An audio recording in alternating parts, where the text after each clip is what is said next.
Good morning, students. Today I am going to start the second part of the chapter of the short story The Verger. So, before starting the second part of the chapter, I am going to recall the things that I discussed in the first period, in the first part, so that I will check whether the things we discussed are credited to our account or debited from the account.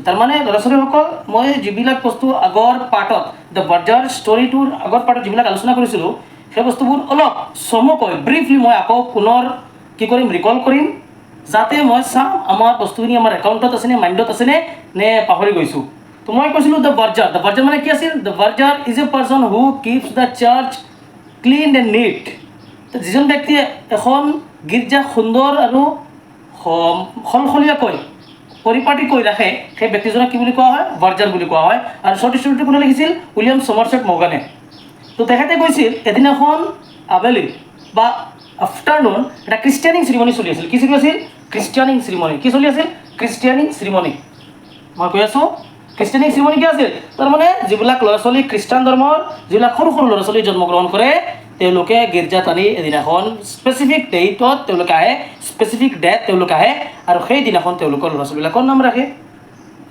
সেইদিনাখন এটা programme চলি আছিল খ্ৰীষ্টিয়ানিং ceremony আৰু সেই যিখন গীৰ্জা আছিল সেই গীৰ্জাখনৰ নাম আছিল ছেইণ্ট পিটাৰ্ছ যিখন অৱস্থিত আছিল নেভাইল স্কোৱাৰত আৰু তাৰ বাৰ্জাৰজনৰ নাম আছিল এলবাৰ্ট এডৱাৰ্ড ফৰমেন আৰু তেখেতে যিটো ইউনিফৰ্ম পিন্ধিছিল ইউনিফৰ্মটো সদায় সুন্দৰকৈ অতি মৰমেৰে অতি সযত্নেৰে তেখেতে ৰাখিছিল 16টা বছৰ ধৰি তেখেত একেখন ছেইণ্ট পিটাৰ্ছ নামৰ বাৰ্জাৰ হিচাপে তেখেতে এই চাৰ্চৰ বাৰ্জাৰ হিচাপে তেখেতে কাম কৰি আছিল কিন্তু কোনোদিনেই তেখেতৰ ইউনিফৰ্মবিলাক কেতিয়াও পেলোৱা নাছিল পুৰণা হোৱা যিবিলাক একেবাৰে ব্যৱহাৰৰ উপযোগী নহয় সেই বস্তুবোৰো তেওঁ কি কৰিছিল he kept them in his shelf so that it shows that how he loves his job heart and soul মনে প্ৰাণে তেখেতে কেনেকুৱা জবটো ভাল পায় তো ল'ৰা এটা সৰু এটা বাচ্চা লৈ আহিছিল এগৰাকী তিৰোতাই আৰু ল'ৰাটোৱে কান্দি আছিল তেনেতে নতুন এজন ভিকাৰ আহিছিল ভিকাৰজন কিন্তু নতুনকৈ তেখেতে চাৰ্জ লৈ আছে নতুনকৈ তেখেতে কিয়নো আগৰ ভিকাৰজন তাৰ পৰা গুচি গৈছে নতুন এজন ভিকাৰ আহিছে ভিকাৰজন আহিছিল ক'ৰ পৰা চা ইষ্ট ইণ্ডিয়াৰ পৰা ভিকাৰজন নিউ ভিকাৰজন ক'ৰ পৰা আহিছিল ইষ্ট ইণ্ডিয়াৰ পৰা নিউ ভিকাৰ যদি কুৱেশ্যন আহে from where new vicar has come so' we have to answer that the new vicar has come from east and তো তেখেতে আহিছে আহি ল'ৰাটোক লৈছে ল'ৰাটোৱে কান্দি আছিল সৰু বাচ্চাটোৱে the baby child was crying and he extended his hands to take the baby child so' that he can make him cool and calm আৰু তেখেতে বাৰ্জাৰজনে ভিকাৰক কি কৰিছিল যে you are very good at this job আপুনি এই কামটোত খুবেই পাৰ্গত খুবেই ভাল আপুনি তাৰমানে বহুত ভাল কামটোত আপুনি এই কামটোত যথেষ্ট ভাল ল'ৰা ছোৱালীবিলাকক ইমান সোনকালে আপুনি শান্ত কৰিব পাৰে তাৰমানে এইটো কামত আপুনি যথেষ্ট ভাল তেখেতে শুনি হি ৱাজ ফ্লেটাৰ্ড তেখেত খুব বেছি ফুলিছিল আৰু আমি যিটো ভাষাত কওঁ ফুলিছিল বহুত বেছি এক্সাইটেড হৈছিল তদুপৰি তেখেতসকলে কি কৰিছিল কৈছিল যে ভিকাৰজনে আহি যেনেকৈ আমাৰ নতুন এজন প্ৰিন্সিপাল যদি স্কুলত আহে so' as soon as he takes the charge of his position he calls all the other faculty members to interact with them so that he knows about the condition of the schools, he knows the teachers calibers, teachers qualities, how the school is going on, in which progress the school is going on, everything he should get to know এইবিলাক সকলো বস্তু তেখেতে জানিব লাগে ঠিক তেনেকুৱা তেখেতে কৈছিল যে I have a conversation with you please I want to chat with you তেখেতে কৈছিল ঠিকে আছে আপুনি আহক কামখিনি আপুনি শেষ কৰি আহক আহি কৈছিল তাত এখন তেওঁলোকৰ মনত ৰাখিব ৰিফেক্টৰী টেবল যিখন ৰিফেক্টৰী টেবল মিনছ এখন ৰিলিজিয়াছ হাউচ ইনষ্টিটিউট হওক গড় হওক যিখনত খোৱা বোৱা কৰা হয় ডাইনিং টেবলৰ নিচিনা এইখনক কি কৈছে ৰিফেক্টৰী টেবল যিখন পুৰণা ভিকাৰ একৰ পৰা আনিছিল ইটালীৰ পৰা আনিছিল ক'ৰ পৰা আনিছিল ইয়াত ক্লিয়াৰলি 30 নম্বৰ পেজত second paragraph 3 নম্বৰ লাইনত দেখিব পাৰিব now at a handsome refectory table that the old vicar had brought many years before from Italy আৰু এই জায়গাটো খালী আছিল যেনেকুৱা এখন স্কুলৰ প্ৰিন্সিপাল গ'লে প্ৰিন্সিপালৰ চিটত no body else takes the seats until the next principal takes the charge বেলেগ এজন প্ৰিন্সিপাল আহি তেখেতে চাৰ্জ নোলোৱালৈকে চিটখন it remains that's mean it remains empty, এইটো খালী থাকি যায়, একেবাৰে খালী থাকি যায়। ঠিক তেনেকুৱা খালী আছিল আৰু তেখেতে নিজৰ চিটত আহি গৈছিল আৰু হি ষ্টাৰ্টেড নেগিং ভাৰ্জাৰ। ফ'ৰমেনক তেখেতে মানে অলপ হাৰ্ছ লেংগুৱেজত কৈছিল যে why you have not done this, why you have not done that, why have you made this mistake, why you have made such blunder mistake. But he said that being a new vicar of the church, how did you takes the guts to scold me. এজন নতুন ভিকাৰ হৈ মোৰ নিচিনা 16 বছৰৰ এজন ভাৰ্জাৰৰ ওপৰত আপুনি কেনেকৈ ইমান হাৰ্ছ লেংগুৱেজত ক'ব পাৰে? বিকজ অল দ্য পেৰিশ্যনাৰ্ছ মনত ৰাখিব, পেৰিশ্যনাৰ মিনছ যিসকল ব্যক্তিয়ে ৱৰ্শ্বিপাৰ বুলি ক'ব পাৰি, মানে যিসকল ব্যক্তিয়ে প্ৰাৰ্থনা কৰে আহি, সেইসকল ব্যক্তিয়ে আজি দিনলৈকে মোক কোনো ধৰণৰ আঙুলি দিয়া নাই, আৰু আপুনি আহিয়েই মোক আঙুলি দি দিলে মোৰ কামক। চ' আই কাণ্ট এডমিট ডেট। তো লগতে কোন আছিল? দুজন ৱাৰ্ডেন আছিল, ঠিকে আছে। তো কথা বতৰা হোৱাৰ পিছত ক'লে যে য়েছ, somewhat is good and somewhat is bad, but one thing I have observed that there is a lagging in you. তেখেতে ক'লে যে এটা বস্তু আপোনাৰ ওচৰত মই পাইছোঁ যিটো বহুত, this is a great deficiency which is consistent in you. এটা গ্ৰেট ডিফিচিয়েঞ্চি, এটা কমি আছে আপোনাৰ ভিতৰত, যিটো কমি you have to rectify that. সেইটো কমি আপুনি ৰেক্টিফাই কৰিব লাগিব, সংশোধন কৰিব লাগিব। Otherwise I do not consider you as an eligible verger of this famous church. এই ফেমাছ চাৰ্চখনত আপুনি ভাৰ্জাৰ হ'ব নোৱাৰে। তেখেতে ক'লে what is the deficiency I have. তেখেতে ক'লে মোৰ ডিফিচিয়েঞ্চিটো কি? তেতিয়া নিউ ভিকাৰজনে ক'লে I heard that you can নাইদাৰ read নৰ ৰাইট। আপুনি লিখিবও নোৱাৰে আৰু কথা ক'ব নোৱাৰে, কিবা এটা বস্তু ভালকৈ ক'ব নোৱাৰে বা লিখিব নোৱাৰে, আপুনি চহী দিব নোৱাৰে। তো ৱাৰ্ডেনসকলে তেখেতক ক'লে যে আপুনি ইমান এখন ডাঙৰ চাৰ্চৰ ভাৰ্জাৰ হৈ আপুনি যদি লিখিব নোৱাৰে, that would be an unfortunate, that would be an unexpected incident. এইটো আনএক্সপেক্টেড হ'ব আৰু অপ্ৰত্যাশিত হ'ব। Because the people who come here to pray, they are the most affluent people of this region. এই এলেকাৰ, এই অঞ্চলৰ চবতকৈ তেখেত কি হয়?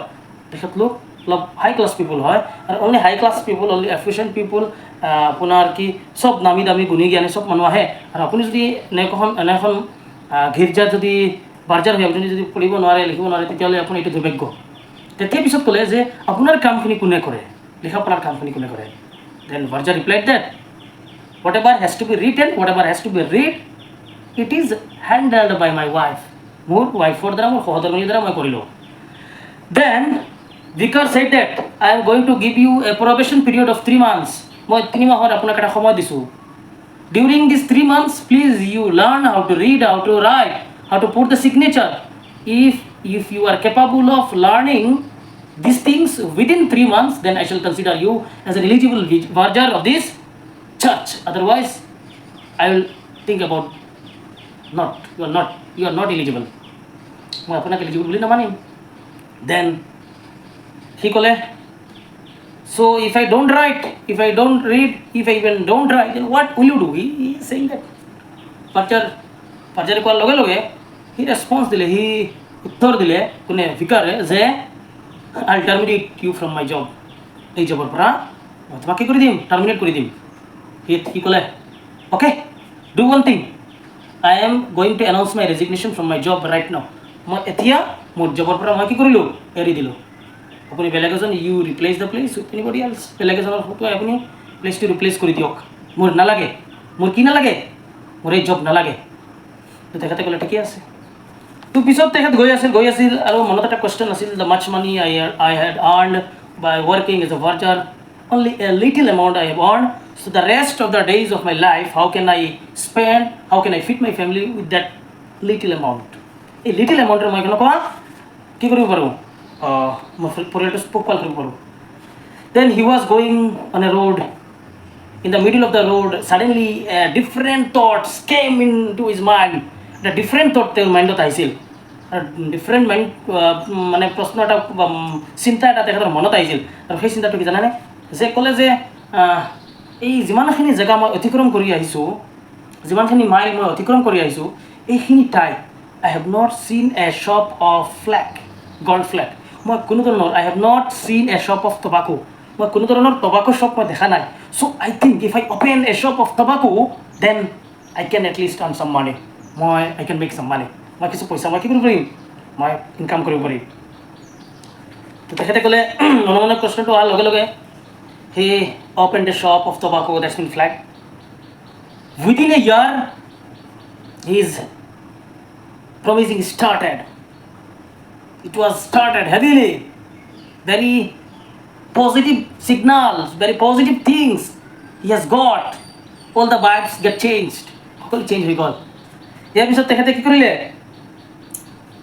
দোকান খুলিলে। এনেকুৱা খুলি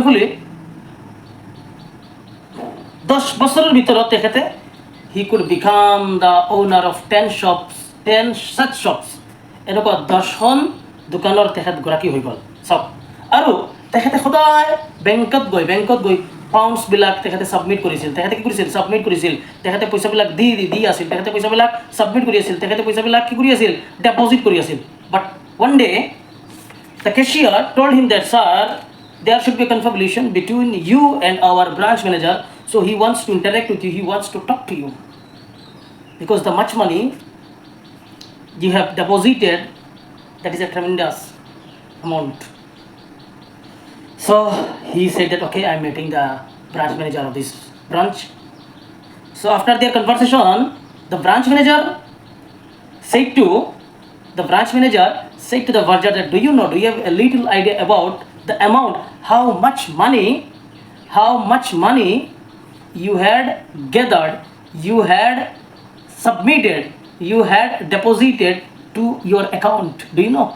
He said that it would be 1.2.3 pounds. The interesting thing is that with a very sheeny smile, the branch manager replied that no, it is near about 30,000 pounds. 30,000 pounds তেখেতে কি কৰি লৈছিল, জমা কৰি লৈছিল। Even the branch manager got shocked হৈ গৈছিল। He was surprised to see the big amount. এই ডাঙৰ এমাউণ্টটো দেখি কি কৰিছিল, একেবাৰে আচৰিত হৈ গৈছিল, একেবাৰে হতভম্ব হৈছিল। পিছত ক'লে যে if you invest them in market or any other things, it could bear such big fruits, it could increase lots of money. তেখেতে ক'লে যে আপুনি এইখিনি পৰিৱৰ্তে যদি একাউণ্টত থৈছে, কিন্তু ইয়াৰ উপৰি যদি আপুনি শ্বেয়াৰ মাৰ্কেটিঙত যদি আপুনি এইখিনি ইনভেষ্ট কৰে, দেন ইউ কুড গেট মাছ মোৰ মানি। তেতিয়া সকলো মানুহৰ এটা লোভ থাকে নহয়নে? তেখেতে ক'লে যে you know' I don't know, I have not even ABC knowledge about share marketing or online marketing. Sorry, at that time online marketing was not available. Share marketing. তেখেতে ক'লে যে মোৰ ইমান শ্বেয়াৰ মাৰ্কেটিঙত মোৰ কি নাই, আইডিয়া নাই। অনলাইন মাৰ্কেটিংটো আপোনালোকে এইটো মোৰ কোৱাত অলপ ভুল হৈছে। তো শ্বেয়াৰ মাৰ্কেটিঙৰ মোৰ ওপৰত মোৰ ইমান জ্ঞান নাই, ইমান আইডিয়া নাই। তো পিছত মেনেজাৰজনে ক'লে I will tackle everything, I will handle everything, just you need to put a signature, there will be an agreement between you and me, and on that you have to put a signature. তেখেত পিছত ভাৰ্জাৰজনে ক'লে I can neither read, I can neither write. মই লিখিবও নোৱাৰোঁ, ক'বও নোৱাৰোঁ, পঢ়িবও নোৱাৰোঁ। I can neither read nor write. মই পঢ়িবও নোৱাৰোঁ আৰু কি কৰিব নোৱাৰোঁ, লিখিবও নোৱাৰোঁ। তেতিয়া মানুহজন he left his chair.